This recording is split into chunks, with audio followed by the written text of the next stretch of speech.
Hello বন্ধুরা, অনেক দিন বাদ আবার একটা রান্নার ভিডিও নিয়ে এসেছি। আর আজকে আমার ইচ্ছা হলো একটা মাটির পাত্রেতে রান্না করার। তো আমি একটা মাটির সরা নিয়ে এসেছি, এটাকে আমি গ্যাসের উপরেই রান্না করব। তো চলো দেখি আমরা কি রান্না করতে চলেছি।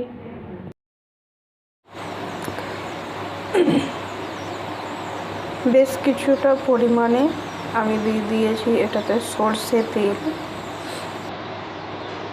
এটা একটু গরম হতে সময় লাগে, মাটির পাত্র তো একটু গরম হোক। দিয়ে তাতে আমি দিয়ে দিচ্ছি 2-3টে তেজপাতা।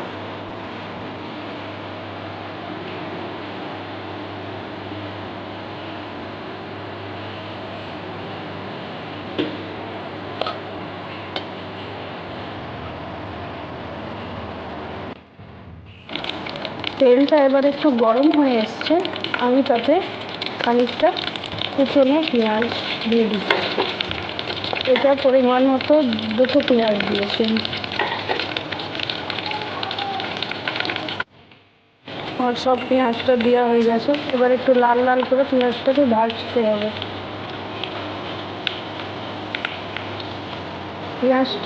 পেঁয়াজটা ভাজা হয়ে যাওয়ার পরে আমি এটাতে একটা জিঞ্জার গার্লিক প্লাস আমি একটা পেঁয়াজ পেস্ট করে রেখেছি, আর তাতে 4টে কাঁচা লঙ্কা রেখেছি। আমরা এই পেস্টটাকে ওটার মধ্যে দিয়ে দেবো। পেঁয়াজটা একটু ভাজা ভাজা হয়ে এসেছে, আমি এটাতে এই বাটা মশলাটাকে দিয়ে দিই।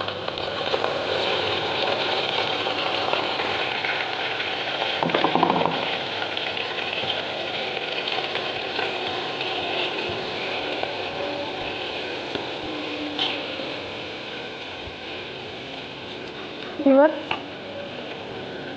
মশলাটাকে একটু কষতে হবে।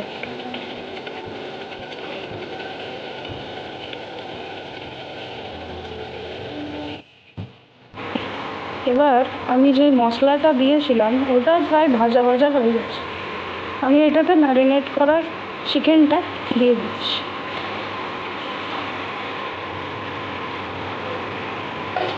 দিয়ে এটাকে কষতে হবে।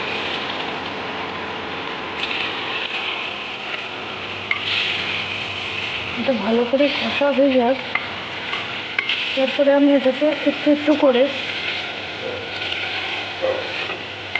গরম জল দিয়ে আর ঢাকা চাপা দিয়ে এটাকে সিদ্ধ করতে দেবো। এটাতে প্রায় সবই মশলা দিয়ে আছে, জিরে গুঁড়ো, ধনে গুঁড়ো, লঙ্কা গুঁড়ো আর হলুদ গুঁড়ো। আর আমি নামাবার আগে একটু শাহি গরম মশলা দিয়ে এটাকে নামাবো। মাংসটাকে ততক্ষণকে আমি কষি। যেহেতু এটা একটা মাটির পাত্র, তো এটা একটু রান্না হতে সময় লাগবে।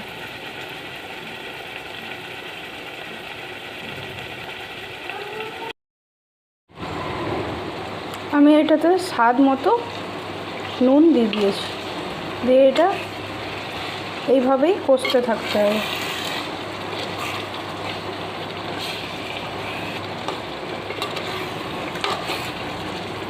অয়েলটা যেমনি রিলিজ হতে লাগবে তখনই বুঝে যাবে যে এটা রান্না হয়ে গেছে।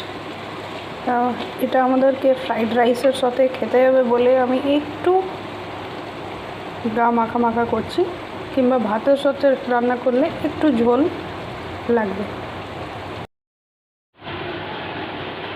এবার আমি এটাতে এইভাবে কাটা পেঁয়াজ খানিকটা দিয়ে দিচ্ছি। এটা এবার ভাজা ভাজা হয়ে এসছে, আমি এটাতে জল ঢালার আগে খানিকটা শাহি গরম মশলা দিয়ে দিচ্ছি।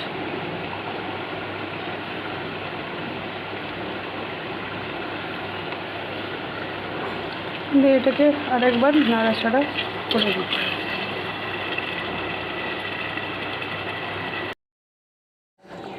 মাংসটা এবার সিদ্ধ হতে চলেছে। এর এই স্টেজেতে আমি খানিকটা কাসুরি মেথি ছিটিয়ে দিই আর দিয়ে এটাকে লিডটা দিয়ে দিচ্ছি। ও হালকা আঁচেতেই রান্না হতে থাকবে।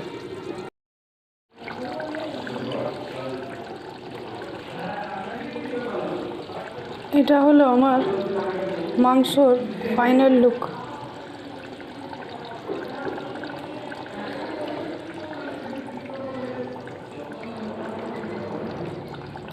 ইভেন গ্যাসটাকে নেভাবার পরেও এই মাটির পাত্রতে রান্না করছি তো মাটিটা গরম রয়েছে, তো এই গরমেতে স্টিল চিকেনটা ফুটছে। তো আমি এটাকে ঢাকা দিয়ে দেবো। জাস্ট এটা গরম ভাত, গরম ফ্রাইড রাইস এর সাথে সার্ভ করলেই বাস সানডে আমাদের জমে যাবে। চলো এবার পরের ব্লগে আমাদের দেখা হচ্ছে, ততক্ষণকে টাটা।